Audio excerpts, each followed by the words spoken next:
This is the Late Round Podcast with your host, JJ Zacharisa.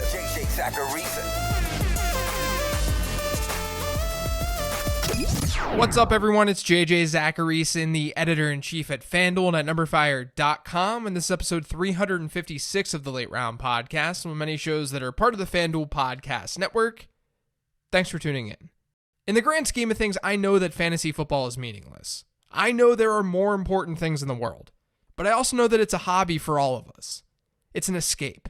It's a way for us to connect with friends and family and just to have fun and forget about what's going on outside of our little bubble. I intend to keep it that way. This show is going to go on as normal, but do know that I'm not ignoring what's going on around me. My priority is my family, it's my friends, and it's the health of everyone that I'm around. So even though you'll be hearing my annoying voice talking about fantasy football over the coming weeks just as often as you otherwise would, it's not because I'm ignorant to what's happening around me. It's that I want this to be a healthy escape for all of you, and I want us to find some happiness during a tough time. So distance yourself physically from others as much as you can, wash your hands, and love on your family. And use this little 15-minute show as a way to escape. This first mailbag question this week is from @SackAttack_FF. Do you think Nick Chubb should be ranked as the number 5 running back? I currently have him there, and I am curious where you have him.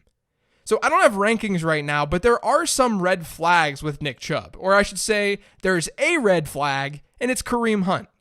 It's hard to make the argument that Kareem Hunt didn't affect Nick Chubb last year. He did in kind of a dramatic way. With Kareem Hunt, Chubb averaged a target share per game of about 6.8%. Without Hunt, who's a pass-catching back, that number was 11.8%. Chubb averaged 18.9 PPR points per game without Kareem Hunt. It was 13 points per game with Kareem Hunt. We're working with a small sample here, but those are dramatic differences. So if Kareem Hunt is back in Cleveland, which seems like a very real possibility, then I don't see how Chubb can be locked into that type of spot in rankings. Generally speaking, guys, if there's a split backfield, it's never a good thing for the running back who's seeing less volume. You can argue better efficiency, though that's even a weak argument, but we need volume above all else. Kareem Hunt really hurts Nick Chubb. This next one's an email. It says, "Hey JJ, I'm in a 12-team PPR Dynasty League, and I have picks 102 and 103 in my rookie draft. I'm rostering Chubb, Miles Sanders, and Josh Jacobs at running back, but mostly unproven players at wide receiver like N'Keal Harry, Mecole Hardman, Miles Boykin, Dante Pettis, etc. In a situation like this, would you think about the possibility of drafting both Jeudy and CeeDee Lamb? I know this is probably tough to answer without knowing where those players end up. Thanks." So in answering this, I don't think that we need to know the landing spots for those wide receivers. This is more philosophical. To me, your goal should be about acquiring value. I think dynasty managers are sometimes too focused on roster construction to the point where they become suboptimal. And by suboptimal, and I use that word all the time on this show, but being suboptimal in drafting is essentially taking a tier 2 player when there are tier 1 players available. So hypothetically, depending on landing spot for one of these running backs, we may have Jonathan Taylor and DeAndre Swift as tier 1 rookies after the draft. Because you need a wide receiver, you may pass on those guys in favor of Jeudy or Lamb who are in tier 2.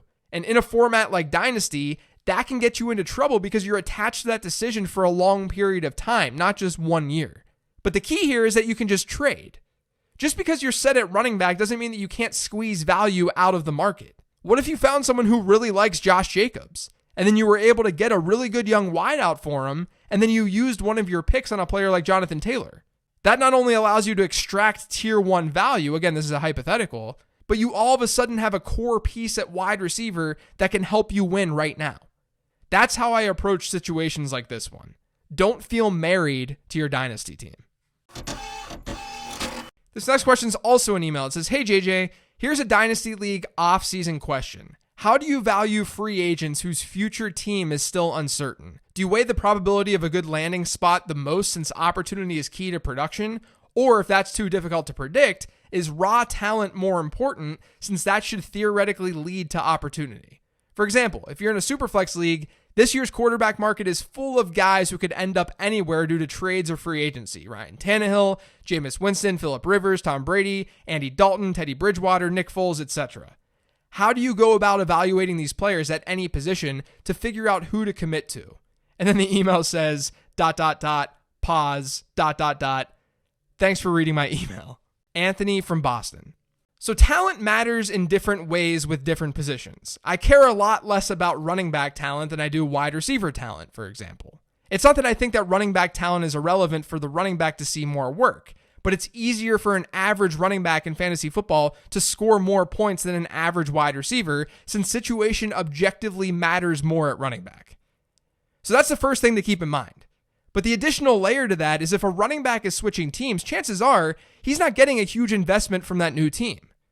That new team isn't going to feel locked into that running back. And I'm not talking about like the Le'Veon Bell types of players who end up hitting free agency every once in a while. I'm talking about like Devontae Freeman or Lamar Miller.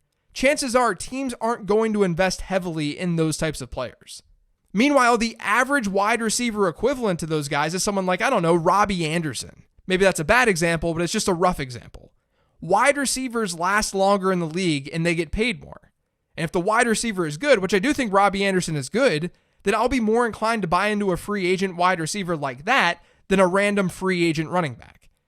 I mean, generally speaking, I'm not actively buying free agent running backs. The market really isn't either, but they're more throw-in players in trades usually than anything else. And with quarterbacks, depending on the guy, you just have to look at things logically. If a team is letting a player walk in free agency, let alone a quarterback, chances are that player isn't some superstar. We can point to what Ryan Tannehill did last year and say that's not true. But we see quarterbacks who once started in the league hit free agency all the time and not do anything. They become backups. This year admittedly is different because of players like Brady and Rivers. And even Winston is really interesting because he's been way more effective in fantasy than in real football. But always think from the perspective of, why isn't this player's current team trying to hold on to him? And if there's no real good answer, whether it's that player's demands, his off-the-field stuff, the salary cap situation for that team, if there's just no good answer, then he may not be very good. This next question says, Hi JJ, as dynasty rookie drafts draw closer, draft strategy will come into greater focus. Without knowing landing spots, it's tough to know where each tier will be, but many people will be looking to trade up or down based on this.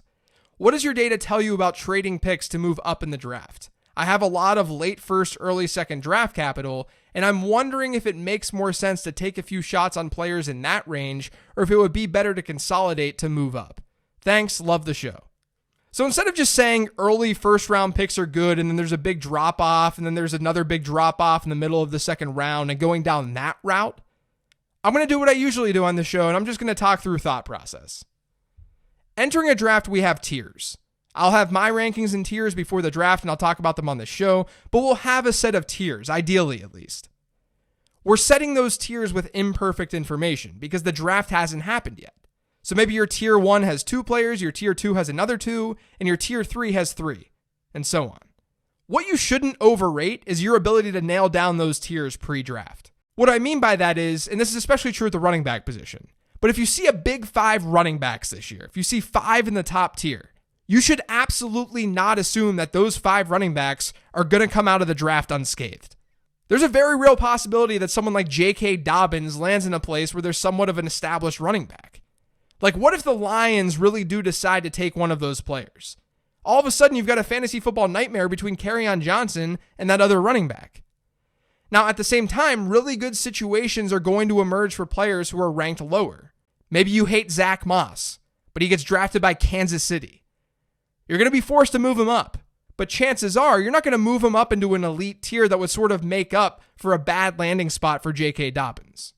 This is all not real, and this is not me predicting where these players are going to get drafted. I'm just saying that you shouldn't overstate your ability to know tiers before a draft actually happens.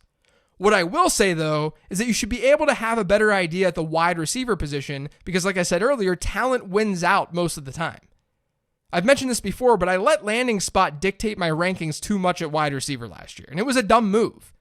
It didn't really impact my drafts, but it was still stupid.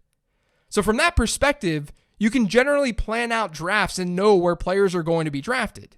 And so you can kind of plan accordingly. But you still have to be reactive.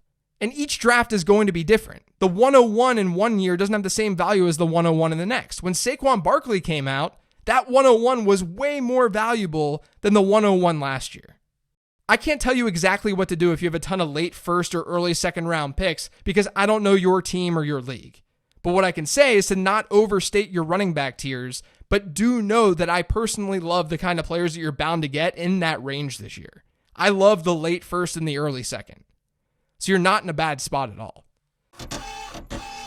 This next question is from @JCap1K986. Can you briefly compare Tyler Johnson and Bryan Edwards? Both have excellent college profiles, but did not test at the combine. Assuming similar draft capital, I believe Edwards is projected to go much higher. Is there one prospect that is clearly superior to the other? Thanks.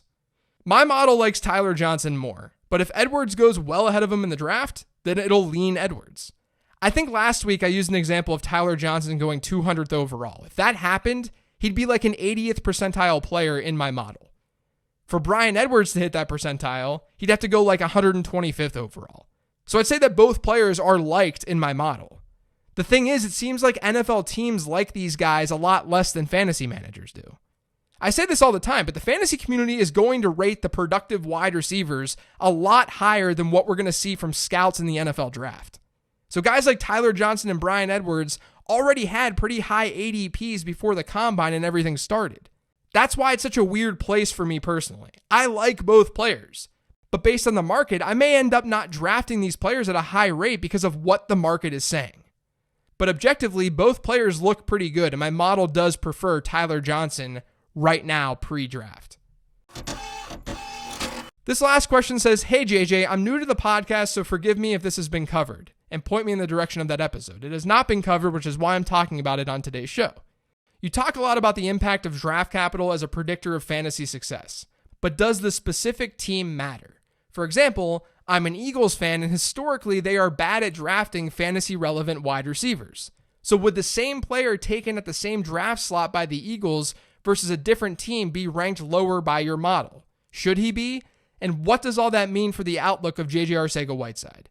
Hopefully this makes it onto the mailbag shows, but even if not, thanks for the great content. Thanks, Shannon." I think one thing that people tend to get wrong when they think about the draft this way is that, number one, the draft is largely random, meaning teams don't really beat the draft over long periods of time. There are teams who are smarter with the draft and the positions that they pick, but there have been studies done to show that one team is significantly better at the draft than another. Number two, though, watch out for small sample sizes. You mentioned J.J. Arcega-Whiteside and the Eagles. Now, the Eagles have been historically bad at drafting fantasy-relevant wide receivers, but they've also only taken 8 receivers in the draft over the last 10 drafts, and 3 of them were selected in the first 2 rounds.